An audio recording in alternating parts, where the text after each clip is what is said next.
China's increasing presence in our backyard literally is it a matter for mandarins and the military to worry about? From the Bay of Bengal and the South China Sea, where of course China would be present. It's present in the Malacca Straits as well as Navy and the submarines, and as far as the Andaman and Nicobar Islands up north in Demchok.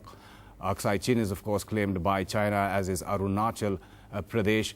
And there have been repeated reports about Chinese transgressions into Indian territory, especially along the western sector of the Sino-Indian border in Leh. NDTV's Sudhiranjan Sen travelled all along the line of actual control between India and China and brings you this exclusive report. This is where India ends. This is the last point of India. The Indus River, which flows straight down, is the border, the line of actual control. On the other side, the other shore, is China.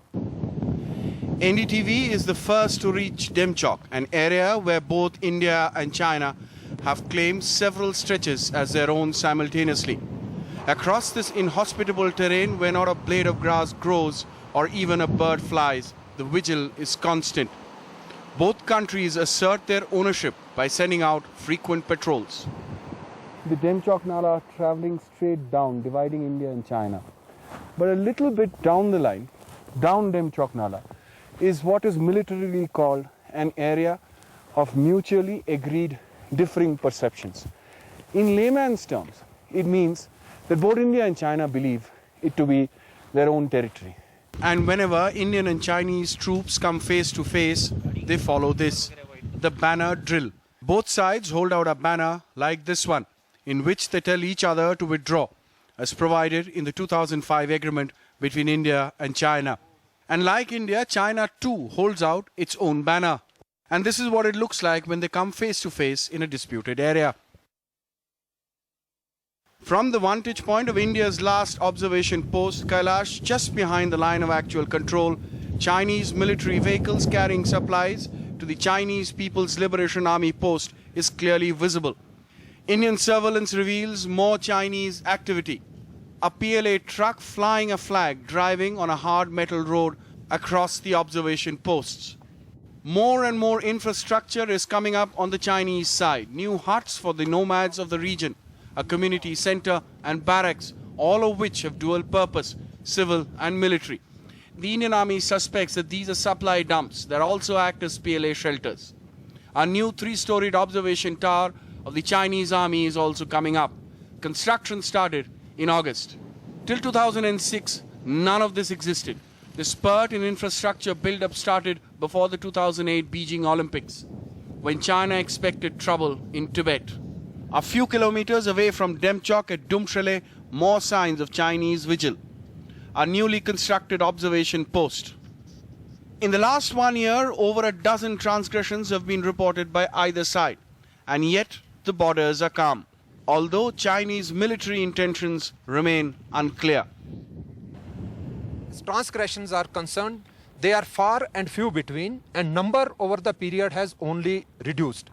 And in case such kind of a thing happens, there are well-designed mechanisms in terms of border management meetings, flag meeting, etc., in which these things are placed, and there is very cordial atmosphere. The world's largest undemarcated border between two rising nations is a cause of tension. But both sides have taken enough measures in these inhospitable areas to prevent any serious flare-up in the past decade. It calls for a constant vigil, but not undue panic. From Demchok with camera person Xavier Thomas, Sudhiranjan Sen for NDTV. Chinese transgression into India. Has India managed to secure its Ladakh frontiers? One of the questions we'll be asking. You can tweet us. Our Twitter handle is at NDTV #LRC. You'll also be looking at the larger question of whether ever India and China will be bye-bye or whether it will be Enter the Dragon, a potential scenario, and have we prepared for that potential scenario. Joining us live in just a bit from Thiruvananthapuram is a former Minister of State for External Affairs, Shashi Tharoor, in our studios. Ambassador Ronan Sen, he's been ambassador to China, to Russia, to the US. He's also been Foreign Secretary of India. Thanks so much for joining us. Also joining us, experts here, expert panel, Rear Admiral Raja Menon, also Major General G.D. Bakshi and Praveen Swami, who needs no introduction. Thanks so much for joining us. If I can come to you, Ambassador, first. Does India understand the serious potential of any kind of conflict with India, as in the external affairs, and are we doing enough about it? Well, I happened to be involved in the first visit of Rajiv Gandhi to China in 1988, and it was indeed by, the word is used loosely, but it was a historic visit. Path-breaking, maybe?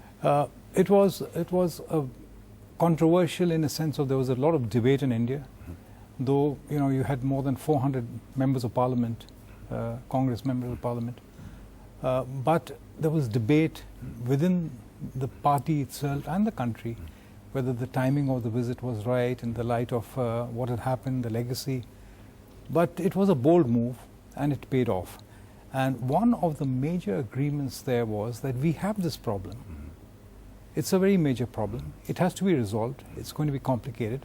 But in the meantime, while we start a track of negotiating this problem, which might be long drawn out, you maintain peace and tranquility in border areas. And that has more or less held. But there are other issues which are of concern, I think, which have developed subsequently, and particularly in recent years, which cause concern, and which I think we have to take on board. NDTV's cricket app, Android and iPhone, fastest scorecard, special analysis, and much more.